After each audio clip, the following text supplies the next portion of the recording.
ibn Ajibani kitoblarida o'tgan ta'riflardan tasavvuf shuki, birovga molik bo'lmaysan, birovga mulk bo'lmaysan dedi. U bilan tasavvuf shuni o'rgatadi dedi. Ilmni yaqinlashtirish mazmuni bo'ladi. Tasavvuf qaysi so'zdan olingan degan savol. U ham o'sha ibn Ajibada o'tgan. Xorazmiy o'zini Mafatihul Ulum kitobida sufiyadan olingan degan.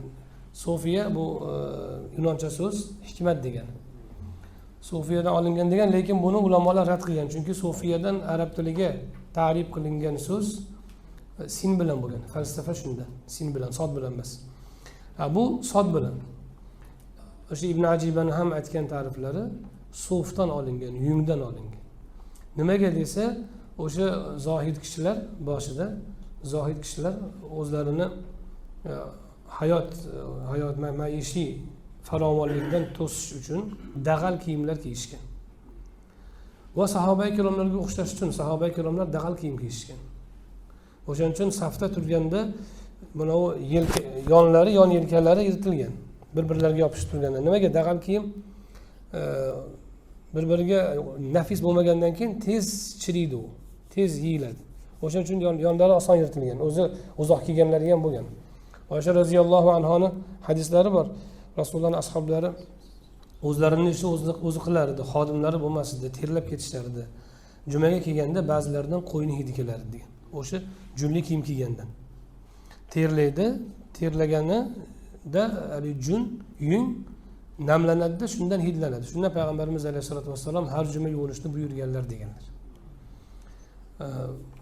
O'sha yung kiyib yurishgan. Ja'far Sodiq rahmatullohi alayhiga nafis kiyim kiyib olgan ekanlar ustlariga. Bir kishi taqsir, endi u kishi ahli bayt bo'lganlar va nubuvvat merosxo'rlaridan bo'lganlar. O'shuning uchun tariqatlarda hammasi o'sha kishidan o'tadi. Hatto Hazrati Imom aytganlar, "Lavla sanatan halakan Nu'man" deganlar. Ja'far Sodiq bilan 2 yil birga bo'lib u kishining tarbiyasini olganlar. O'sha 2 yil bo'lmaganda Nu'man halok bo'lar edi deganlar. O'sha Ja'far Sodiq shunday zohid va tasavvufni katta imomlaridan bo'lganlar. Nafis kiyim kiyib olgan ekanlar. Bittasi ko'rib taqsir, sizki shunday kiysangiz, nafis kiyim kiysangiz, boshqalar nima qiladi deganda unda qo'lini ushlab ko'kraklariga solib qo'ygan ekanlar. Haligi nimani, ko'ylakni, nafis ko'ylakni yoqasidan kirgizgan ekanlar uni qo'lini. Kirgizsa, ichkarida dag'al kiyim ekan. Yungdan bo'lgan. Aytgan ekanlarki, bu tashqarisi odamlarga behojatligimizni ko'rsatish uchun degan ekan. Ichkarisi nafsni tarbiyasi uchun degan ekan. Ya'ni yumshoq kiyim kiyilmaydiki, to'yinki tana maishatga o'rganmasin uchun. Xususan erkak kishiga shuning uchun ipak harom qilingan. Nimaga? Tabiatni yumshatadi. Tabiat yumshagan sari odam dangasalashishi mumkin va fitrati ham buzilishi mumkin. Ayollarga halol. Nafislik ayollarga xos bo'lgani uchun erkak kishiga dag'allik tabiatiga ham kerak. Shu bilan birga dunyoda maishatparast bo'lib yalpayib qolmasligi uchun ham dag'al kiyim kiyishgan. Dag'al kiyimni uxlasa odam uzoq uxlamaydi ekan.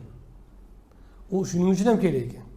Biz yumshoq satrlarda choyshab solib uxlaymiz, keyin turishimiz qiyin bo'ladi. Payg'ambarimiz alayhisolatu vassalom ko'rpalarini ustida uxlar ekanlar, ko'rpa, yupqa ko'rpa ekan. Qalinlashtirib qo'yildi deb 2 qavat qilib qo'yishibdi, 2 tahlab qo'yishibdi. O'sha kuni tahajjudga uxlab qo'ygan ekanlar. Aytgan ekanlarki, ko'rpamni joyiga qaytaringlar, u yumshoqligi meni tahajjuddan to'sdi degan ekanlar. Demak, o'sha yumshoqlik kishini badanida bir yengillikka, nimaga, maishatga rag'bat tug'diradi va mashaqqatni, riyozatni ko'tarishdan nima qiladi, to'sadi. Shuning uchun qattiq kiyim kiyishgan. Chunki kiyim inson tabiatiga ta'sir qiladi. Va qattiq kiyim insonga jasorat, jur'at ham berar ekan. Shuning uchun harbiylarda kiyim doim qattiq kiyim bo'ladi. Chunki u jur'at va qat'iyatni tanaga baxsh etib turadi, o'sha qattiq kiyim. Ana shu qat'iyatni, jur'atni baxsh etishi uchun va maishatga moyillikni yo'qotish uchun, uyquni kamaytirish uchun, mana shu tadbirlar uchun qattiq kiyim kiyishgan. Dag'al kiyim sufdan bo'lgan. O'sha yungdan bo'lgan. Shundan o'sha dag'al kiyim kiyganlarni sufiylar deb atash boshlangan. Birinchi boshlanishi shu. Ular asli zohidlar bo'lgan. Bu ular nima uchun buni qilgan? Payg'ambarimiz alayhisolatu vassalom zohid bo'lganlar. Sahoba ikromlar zohid bo'lgan. Hazrat Umar ilgari ham aytganmiz, ko'pchilik biladi, yamoq kiyimlar bilan o'tib ketganlar. Sahoba ikromlarning aksari shunday bo'lganlar. Abdurrahmon ibn Avf bir kun o'tirganlarida ovqat olib kelganda xodim ovqatni ko'rib juda bir tansiq taom ekan, yig'laganlar. Aytganlarki, falonchi birodarlarimiz shu taomlarni yemasdan ketdi. Bizga bunaqangi maishat to'g'ri kelyapti. Bizning mukofotimiz oxiratga qolmasdan dunyoda berib qo'yilayotganidan qo'rqaman. Shunaqa bo'lishidan qo'rqaman deb yig'lab yemasdan turib ketganlar. Keyin, ya'ni maishat kengaygan. Hazrat Usmon davrlaridan boshlab, keyin odamlarning kengligi boshlangan.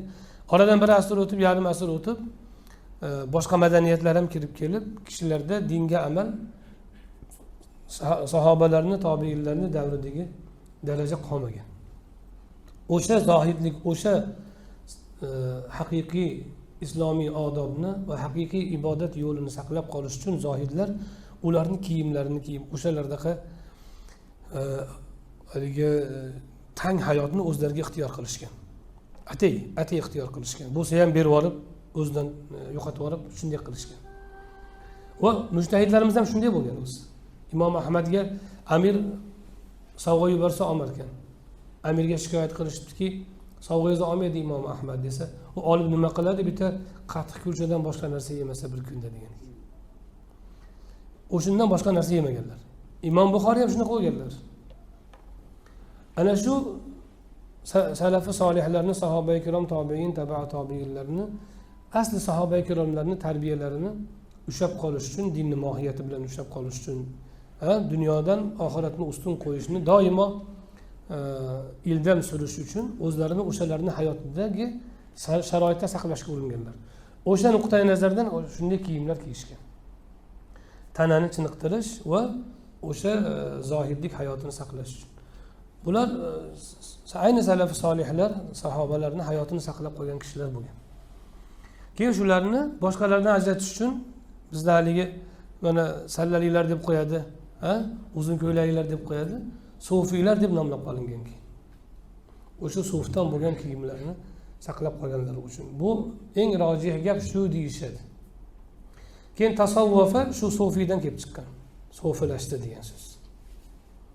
Hatto Imom Malikdan naql qilingan man tasawwafa va lam yatafaqqah tafassaq va man tafaqqaha tazandaq va man tafaqqaha va lam yatasawwaf tafassaqa deganlar.